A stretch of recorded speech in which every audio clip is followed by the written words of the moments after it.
Welcome to Tattletale. Here's today's story. She said I had her son's eyes. I don't even know her. I always take the long way home after my shift. It adds 20 minutes, but it's quieter. No buses, no drunks shouting at 7-Eleven, just empty sidewalks and the buzz of streetlights. It gives me space to breathe after dealing with customers all day. That night, I was just walking. Nothing special.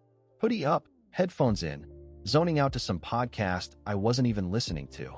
I remember I was halfway through Main Street when someone grabbed my sleeve.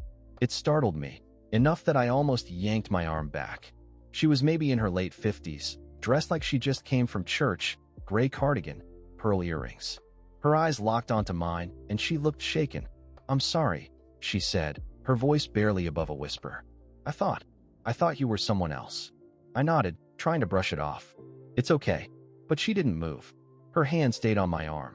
And then she looked at me again, closer this time. You have his eyes," she said. I laughed awkwardly. "Whose?" She didn't answer.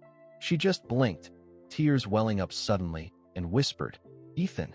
I told her I didn't know anyone by that name, and she let go slowly like she was waking up from a dream.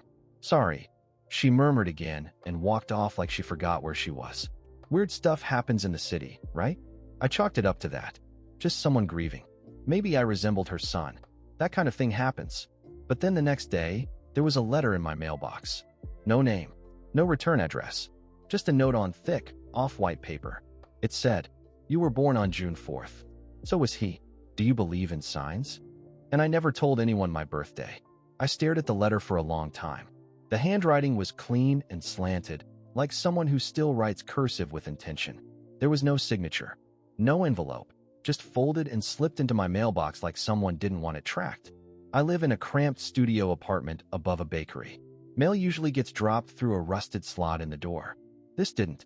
It wasn't stamped. It wasn't processed. Someone placed it there, by hand. I tried to remember if I told anyone my birthday recently, social media, maybe? But my profiles are locked, and I never post personal stuff. Not anymore. Definitely not my birthday. I don't even like my birthday. I tossed the note on the counter and told myself it was a fluke. Probably just someone playing a weird joke. Maybe the woman from last night was confused and somehow figured out where I lived. Still, it lingered in my thoughts.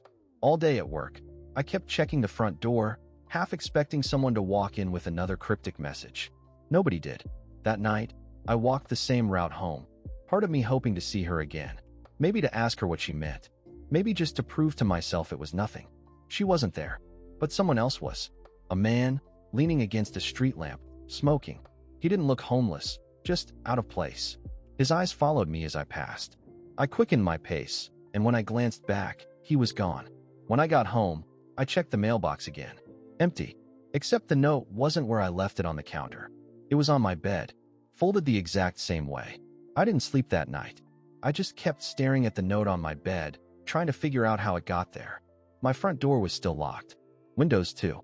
No signs of a break-in. But there it was, folded neatly, sitting right on the edge of my blanket like someone had left it for me to find. I didn't touch it. I just sat across the room and watched it, like it might move if I blinked. By 4 a.m., I convinced myself I'd just forgotten. Maybe I dropped it there.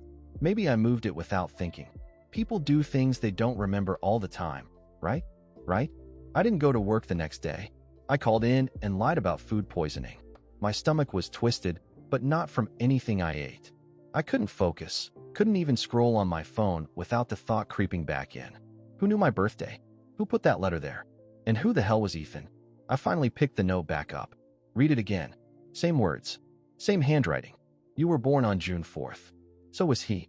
Do you believe in signs?" I flipped it over this time. Something faint was scratched on the back. Almost invisible. I had to hold it under the kitchen light, just right. It said, "This is where it begins." Not began. Begins. I was about to grab my keys and get the hell out. Go anywhere. A friend's couch. Even a hotel. But then came the knock. 3 slow knocks. Not pounding. Measured. I froze. My apartment doesn't have a peephole. Just a deadbolt and a warped wooden door. I didn't say anything. Just stood there. Another knock. Then a voice. A man's. Calm. Clear. "You should stop pretending you don't remember." Then footsteps fading down the stairs. I didn't open the door. I waited until I couldn't hear footsteps anymore. Then waited longer. 5, maybe 10 minutes. My ears were ringing with silence. Eventually, I grabbed a kitchen knife, unlocked the door, and cracked it open just enough to peek out. The hallway was empty. No sound, no movement. I stepped out slowly, knife still in hand, and checked the stairwell. Nothing. I even went down to the front entrance. The main door was still shut, but the security latch, the one that always sticks, was propped open with a folded piece of cardboard. Whoever he was, he didn't want the door to lock behind him. Back upstairs, I locked everything again. This time I slid the little bookshelf in front of the door. Childish, maybe, but I didn't care. I should have called someone. Police. A friend. Anyone. But I didn't. Because what was I supposed to say? Someone who thinks I'm their dead son is leaving me cryptic birthday letters and rearranging my apartment? Even saying it in my head sounded crazy. That night, I slept with the lights on. And for the next 2 days, nothing happened. No notes. No knocks. Just silence. Like the city forgot about me. I tried going back to normal, work, errands, routine. But it followed me in small ways. I started noticing people watching me too long on the subway. A barista at the coffee shop froze when I gave my name. And at work, one of the regulars tilted her head when I handed her change and said, "You look familiar." I laughed it off, said I get that a lot. But my stomach dropped. Because that's what the woman said, too. You have his eyes. I didn't want to believe any of it. But on the third night, a new envelope appeared, this time under my pillow. Same paper, same handwriting. One line. You need to visit the grave. I didn't know who Ethan was, but now I had to find out where he was buried. I stared at that note for a long time. Visit the grave. It was written like a command, not a suggestion, not a question. Whoever left it wasn't just watching me. They knew where I slept. They knew how I'd react. Like this was the next step in something I hadn't agreed to be part of. But I couldn't ignore it anymore. So the next morning, I started looking. I searched online for anyone named Ethan who had died in the area. I didn't have much to go on. No last name, no year. Just that woman's face in my memory, and that awful look in her eyes when she said, "You have his eyes." It took hours. I started with obituaries, narrowing it down to the right neighborhoods, the right age bracket. I cross-referenced cemeteries. I was about to give up when I found a listing from 1998. Ethan Samuel Ward. Born June 4, 1981. Died September 17, 1998. 17 years old. There was a tiny obituary archived from a local paper. It didn't say how he died, just that he was deeply missed by his mother, Ruth. I remembered her cardigan, her voice. I knew it was him. The cemetery was only 40 minutes away by train. I didn't even change out of my work clothes. I just left. Something in me was pulling forward, like a door had cracked open and I had to see what was on the other side. The sky was overcast when I got there. No wind, no birds, just the crunch of gravel under my shoes as I walked row by row. I found his grave tucked under a sloping tree. The headstone was worn, but I could read it. Ethan Samuel Ward. Always watching the sky. 1981 to 1998. I stood there, unsure what I was supposed to feel. Guilt? Fear? Nothing. I wasn't even sure why I came, until I looked down and saw it. Fresh flowers. And a note. Folded once, placed neatly on the stone. With my name on it. My real name. Full name. No one should know that. Not even Ruth. The note said, "We were wrong. He came back different." I didn't touch the note. I read it, twice, maybe 3 times. My fingers hovered above it, but I couldn't make myself pick it up. Something about it felt wrong. Like touching it would change something I couldn't undo. We were wrong. He came back different. I looked around the cemetery. There was no one, at least no one I could see. But the air felt heavier. Like I wasn't alone anymore. Like someone had been here just moments before me. And the flowers weren't old. The stems were still dewy. I left without taking the note. I didn't want anything from that grave following me home. But of course, something already had.